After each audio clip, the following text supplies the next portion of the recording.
So the whole division loses. Well, almost the whole division loses. And I wake up and people talking crazy about my Cowboys. Again. Yeah, what is wrong with y'all?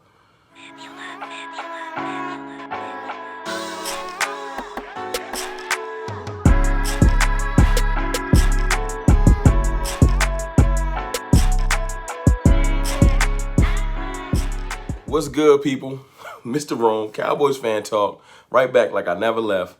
Hey, look, first and foremost, man, what is wrong with y'all people? Listen, how you wake up, you ain't even brush your teeth yet. First thing coming out your mouth is Dallas. Like, I can't understand y'all. Like, we run y'all world. That's all you thinking about. Like, if your team held the worst L out of the division, the worst one, how can you find a way to try to twist it and make my team look bad? I heard to say that your team lost better because you guys had control of the game? Eagles, man. Really? Well, if you had control, that means you lost control of the game. So I don't know why you bragging. I don't. To say because you went up 17-0, that means that you let Washington score 27. Short field, not short field, I don't care. You let Washington score 27. Washington. But look, respect to Washington because y'all lead the division. I can't say nothing about y'all this week. Respect, salute. But listen, Eagles, y'all is bugging. Like, y'all look extra horrible. Everyone else in the division showed that they got a decent team. We was all in games. It don't matter. The Giants was never really completely crushed last night. You know what I mean? Dallas was in that game the whole time. Even with the Rams coming out and punching us in the face. We was in the game. And then it's y'all who got mollywopped in the second half. Like, that's crazy. But I don't even want to talk about it no more. Just, like, and you call us delusional. Us. Y'all had control of the game. Just touch on Sunday night real quick and just put that to bed. Everybody been talking about how Jared Goff came out, sliced and diced us up. McVay and them's offense was crazy. We couldn't handle it. So I went back and I saw these stats yesterday, these next-gen stats. And it showed that basically Jared Goff's passes, about 90% of his passes, and I ain't no mathematician, but at least 90% went less than 10 yards. I'm talking about like in the 5-yard range. 90% of his passes, he threw over 20 passes. That goes to show you. He ain't slicing dice nothing up. We wasn't ready for the screen. Period. Thank you, Rams. Because now, in practice, we focusing on the screen. If our coaches is worth anything, we need to just focus on the screen. All kinds of creative screens. Because that's all Philly going to do when we play them. Is throw screens. Because that's all they ever do. So, look. We need to just focus on the screen. Jared Goff is still extra buns. Whenever he drop back, look at the interception. Look at the other stuff. So we can put that to bed. We ain't get sliced and diced. Listen, we took some injuries, man. Jarwin out, torn ACL. That one hurt. That one hurt a lot. So I'm hoping that Dallas is out there, considering bringing somebody in. I'll take Delaney Walker's old ass. I'll take him. You know what I'm saying? I know he ain't about to be a world beater, but I'll take him. Look, Dalton Schultz either got to show up or I can't have faith in him. I know they said he had a good camp and he's looking better, but when he got in the game, he dropped like 2 passes. No, might have been more than that. Like, no, I can't. He caught 1 and dropped 2. I'm sorry, Dalton. You got to be reliable. You know what I'm saying? Those was pivotal passes in the game. So I'm hoping that they're considering Delaney Walker. I'll take a trade if Tampa want to let Brake go, but you can't get more than a 4th round out of us. I'll definitely take Brake because Cameron Brate is decent. Njoku, I would love Njoku, but I'm not trying. I know they asking for at least a second. So I don't think Njoku's gonna get pried away from Tampa, but we'll see. I think they're gonna run one more week with Dalton Schultz and just see, which is kind of all right. Give him a shot, but I don't see it. Also, man, Van Der Esch got hurt again. You know what I'm saying? He's starting to look like Sean Lee's cousin or brother. You know what I'm saying? Unfortunately, man, he is as good as he is.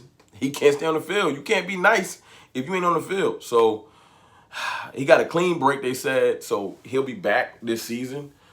But then every time he make a tackle, I'm gonna be looking at him like he got tackled. Like, is he gonna get up? You know what I mean? So I hope LVE get well soon because injuries is bad. I hope Jaws get well soon too. But as far as bringing somebody in for linebacker, I ain't that pressed. I mean, you could bring Clay Matthews in if you want to add one more pass rusher or somebody that's played linebacker to the mix. But I think Clay Matthews kind of lost a step, so I don't know if you're going to bring him in. I really think that they need to give Francis Bernard a shot. I do. I know, like, when you're an undrafted free agent, they don't want to give you a genuine shot. They want to practice squad you and break in case of emergency. You know what I'm saying? That's the only time you get in the game. Well, I think it's an emergency. And I think you just give him a shot. Look, you give him a shot, and he don't look halfway decent, then move on to the other options. You know what I'm saying? But it's just not even, you got the dude on the roster, on the practice squad. You got the option to bring him up. He looked real good in training camp. Give that boy a shot. He won't be the first undrafted free agent to ever get busy in the league. You know what I'm saying? It happens. This is the NFL. Undrafted free agents come in and make names. Wasn't Tony undrafted free agent? Case closed. Tony Romo was an undrafted free agent, I believe. Correct me if I'm wrong. But yeah, listen. Give Francis Bernard a shot.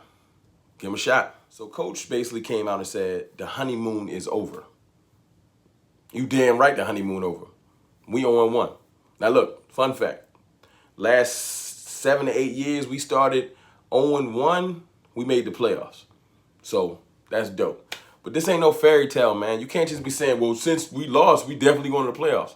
Ain't nothing guaranteed. People need to show up. You know? People need to show up. You know, because Julio Jones and Matt Ryan went for 450. Julio Jones went for 150. Yeah, all this we don't need. Earl Thomas. We don't? You sure about that? Because Jared Goff didn't test our safeties. You don't know what we don't need. How can you know? I heard a whole bunch of Earl Thomas wouldn't have helped us this week. Okay. Whoop-de-doo. They was throwing the ball 5 yards. Of course the safety can't help. It was all strategy. But if you think that Darian Thompson about to slow down Julio Jones and he's better than Earl Thomas, you are crazy. Don't need Earl Thomas. Who are you? Like, the audacity of some Dallas fans, man. Look, I'm a Dallas diehard. I love Dallas, obviously. But I'm not to the point where I'm just like, I don't need. We lost 2 starters in like 20 seconds last week. 2. And y'all seriously thinking we don't need somebody. Y'all climb on y'all high horse and just, we straight. Our safety room just as weak as the tight end room look now. You know what I'm saying? We 1 injury away. We got a safety that got a slight hamstring that might not be completely healed. Was it hamstring or groin? I forgot what Xavier had. And then we 1 injury away from being like, oh, please come, Earl. So I'm sorry. I'm just tired of hearing, like, every time I turn around, I see Earl Thomas in people's titles, you know, talking about why we don't need him. You know, but we weak at safety and we ain't really get tested last week, but the audacity y'all to think we don't need somebody. Listen, we need to go into this game seriously and focused. This is going to tell the tape. This game is going to tell the tape on what type of culture we have. Because we come out here looking unprepared and unfocused. You know what I'm saying? We might have got hyped too fast. If I got to call a spade. But if we come out here and show some resolve, some grit, all right, we about to show y'all different. This ain't the old Cowboys from the last 10 years. Then we might have something. But they're going to have to show me. Because I ain't one to just, show me. Training camp is over. And we 0-1. So get your mind right. Look, man, it's Mr. Rome, Cowboys Fan Talk. Hey, man, thank y'all for liking and subscribing. I got a new goal. I know I said 500 last week. Let's see if I get to 600 before kickoff. Why not? You know what I'm saying? Got to set goals, got to crush goals. So if y'all can go ahead and hit me with a subscribe, I appreciate it. You know what I'm saying? I'm going to touch base with y'all real soon. Salute.